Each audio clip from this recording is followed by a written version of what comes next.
Breaking news చూస్తున్నాం. చంద్రబాబుతో ఆలపాటి రాజా భేటీ ముగిసింది. పొత్తులో భాగంగా తెనాలి సీటు నాదెండ్లకు కేటాయించారు. సర్దుబాటును అర్థం చేసుకోవాలని కోరుతున్నారు చంద్రబాబు నాయుడు. ప్రత్యామ్నాయం కల్పిస్తానని ఆలపాటి రాజాకు చంద్రబాబు హామీ ఇచ్చారు. దీంతో హర్షం వ్యక్తం చేస్తున్నారు ఆలపాటి రాజా. పొత్తులో భాగంగా తెనాలి సీటు నాదెండ్లకు కేటాయించారు. అయితే ఈ సర్దుబాటును అర్థం చేసుకోవాలని కోరుతున్నారు చంద్రబాబు నాయుడు.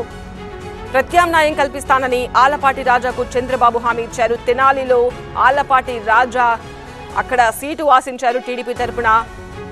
బట్ ఆ స్థానాన్ని పొత్తులో భాగంగా జనసేనకు కేటాయించింది టీడీపీ. దీంతో ఆలపాటి రాజాను బుజ్జగించే ప్రయత్నం చేశారు చంద్రబాబు నాయుడు. పొత్తులో భాగంగా సీటును సంతానలేమి సమస్యతో బాధపడుతున్నారా? చింతించకండి. సుమారు 90,000 జంటలకు ఆనందం నింపింది ఓఎస్ఎస్ ఫర్టిలిటీ. ఈ రోజే 7825893600 కి కాల్ చేయండి. సంతానోత్పత్తి చికిత్సపై భారీ డిస్కౌంట్లు పొందండి. గుడ్ న్యూస్ చెప్పండి. నాదెండ్లకు కేటాయించారు కాబట్టి దానికి సంబంధించి సర్దుబాటును అర్థం చేసుకోవాలి అని సముచిత స్థానం కల్పిస్తామని హామీ ఇవ్వడంతో ఆలపాటి రాజా హర్షం వ్యక్తం చేశారు.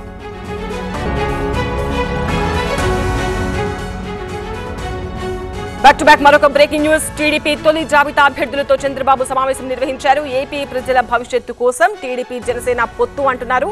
సుదీర్ఘ కసరత్తు తర్వాతే అభ్యర్థుల ఎంపిక జరిగింది అని చెప్తున్నారు చంద్రబాబు నాయుడు. అసంతృప్త నేతలను కలుపుకొని పోవాలి, జనసేన నేతలను గౌరవించాలి అంటున్నారు చంద్రబాబు నాయుడు. రెండు పార్టీల నేతలు సమన్వయంతో పనిచేయాలి అని అభ్యర్థులకు చంద్రబాబు నాయుడు సూచనలు చేశారు.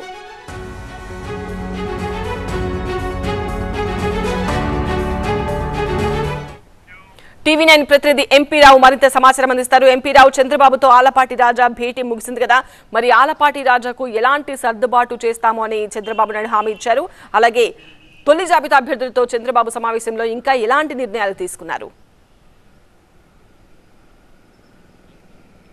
నిన్న టీడీపీ జనసేన పొత్తులో భాగంగా సర్దుబాటులో భాగంగా మొత్తం 99 స్థానాలకు అభ్యర్థులను ప్రకటించారు. 94 టీడీపీ అలాగే 5 జనసేన స్థానాలు కూడా ప్రకటించారు. అయితే జనసేనకు కేటాయించినటువంటి స్థానాల మీద టీడీపీ అభ్యర్థులు కొంతమంది అసంతృప్తి కూడా వ్యక్తం చేస్తున్నటువంటి పరిస్థితి. అలాంటి అసంతృప్త నేతలను బుజ్జగించే పనిలో కూడా టీడీపీ అధినేత చంద్రబాబు ఆ పనిలో ఉన్నారని కూడా మనకు అర్థమవుతుంది. ఎందుకంటే కొద్దిసేపటి క్రితమే తెనాలి టీడీపీ ఇన్ఛార్జ్ ఆలపాటి రాజా చంద్రబాబు నివాసానికి వచ్చారు, చంద్రబాబుతో భేటీ అయ్యారు. తెనాలి సీటును పొత్తులో భాగంగా జనసేన పిఎస్సి చైర్మన్ నాదెండ్ల మనోహర్కు కేటాయించారు. అయితే ఆలపాటి రాజా కూడా కొంతకాలంగా తనగా ఆ టికెట్ వస్తుందని చెప్పేసి కూడా ఆశతో ఉన్నారు. అయినప్పటికీ కూడా నాదెండ్ల మనోహర్ కేటాయించడం పట్ల ఈరోజు ఆలపాటి రాజా చంద్రబాబు నివాసానికి వచ్చి ఏం జరిగిందో మాట్లాడదామనే ప్రయత్నం చేశారు. చంద్రబాబుతో ఆయన భేటీ అయ్యారు. అయితే పొత్తులో సర్దుబాటులో భాగంగా కొన్ని చోట్ల ఎలాంటి పరిస్థితులు ఏర్పడ్డాయి కాబట్టి జనసేన టీడీపీ ప్రభుత్వం అధికారంలోకి రావాలంటే కొంచెం పరిస్థితిని అర్థం చేసుకోవాలని చెప్పేసి కూడా చంద్రబాబు ఆలపాటి రాజాతో చెప్పినట్లుగా కూడా తెలుస్తుంది. అయితే ప్రభుత్వం రాగానే ఖచ్చితంగా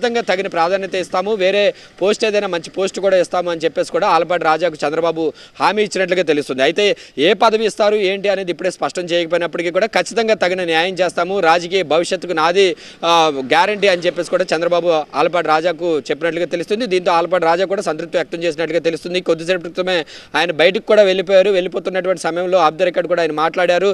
ఖచ్చితంగా చంద్రబాబు చెప్పినట్టుగానే అధిష్టానం చెప్పిన నిర్ణయానికి నేను కట్టుబడి ఉంటానని చెప్పేసి కూడా ఆలపాటి రాజా చెప్పినటువంటి పరిస్థితి. సో ఇలాగా ఎక్కడైతే జనసేన కేటాయించినటువంటి సీట్ల దగ్గర టీడీపీ ఆశావాహులు ఉన్నారో అటువంటి వారిని పిలిచి మాట్లాడే పనిలో ఉన్నారు. అలాగే టీడీపీ కూడా ఒకే స్థానంలో ఇద్దరిద్దరు అభ్యర్థులు ఉన్నటువంటి చోట్ల కూడా ఒకరికి టికెట్ దక్కి మిగిలినటువంటి రెండో అభ్యర్థి ఎవరైతే అసంతృప్తి వ్యక్తం చేస్తున్నారో, సపోజ్ అనకాపల్లిలో పేలా గోవింద్, అనకాపల్లి టికెట్ కూడా జనసేనకి వెళ్ళింది. జనసేనలో భాగంగా కొనతాల రామకృష్ణకి ఆ టికెట్ కేటాయించారు. పేలా గోవింద్ ఎప్పటి నుంచో కూడా టీడీపీలో ఉన్నారు, ఆయనకి టికెట్ వస్తుందని ఆశించారు. సో పేలా గోవింద్ను కూడా టీడీపీ అధిష్టానం రావాలని చెప్పేసి పిలిచింది. ఈరోజు సాయంత్రం కానీ రేపు కానీ పేలా గోవింద్ కూడా చంద్రబాబు నివాసానికి రానున్నారు. అలాగే బీసీ జనార్దన్ కూడా రానున్నారు. ఇంకా కొంతమంది గజపతి నగరం నుంచి కానీ అలాగే రాయచోటు నుంచి కానీ టీడీపీ అసంతృప్త నేతలు ఆశావాహులు ఎవరైతే ఉన్నారో వారిని కూడా పిలిచి మాట్లాడే పనిలో టీడీపీ అధిష్టానం ఉన్నట్లుగా తెలుస్తుంది.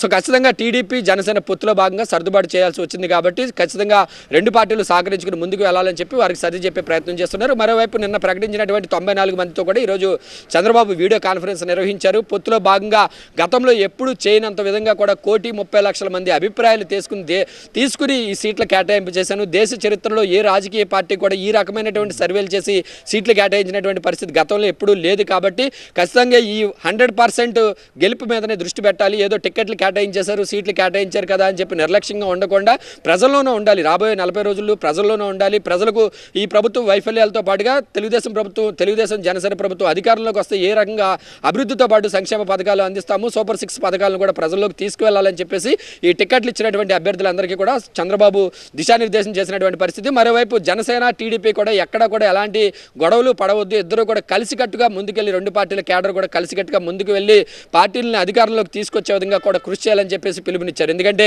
కొన్ని చోట్ల ఏ రకమైనటువంటి డిస్టర్బెన్సెస్ ఉన్నాయి. జనసేన కేటాయించిన అట్లా దగ్గర టీడీపీ అసంతృప్తి వ్యక్తం చేస్తుంది, టీడీపీ కేటాయించిన దగ్గర జనసేన కూడా అసంతృప్తి వ్యక్తం చేస్తుంది. కాబట్టి ఎలాంటి గొడవలు ఏమీ లేకుండా సర్దుబాటులో భాగంగా చేశాం. కాబట్టి ఖచ్చితంగా ఒకరికొకరు సహకరించుకుంటూ ముందుకు వెళ్ళాలని చెప్పేసి కూడా చంద్రబాబు టికెట్లు పొందినటువంటి అభ్యర్థులందరికీ కూడా వీడియో కాన్ఫరెన్స్ ద్వారా దిశానిర్దేశం చేశారు.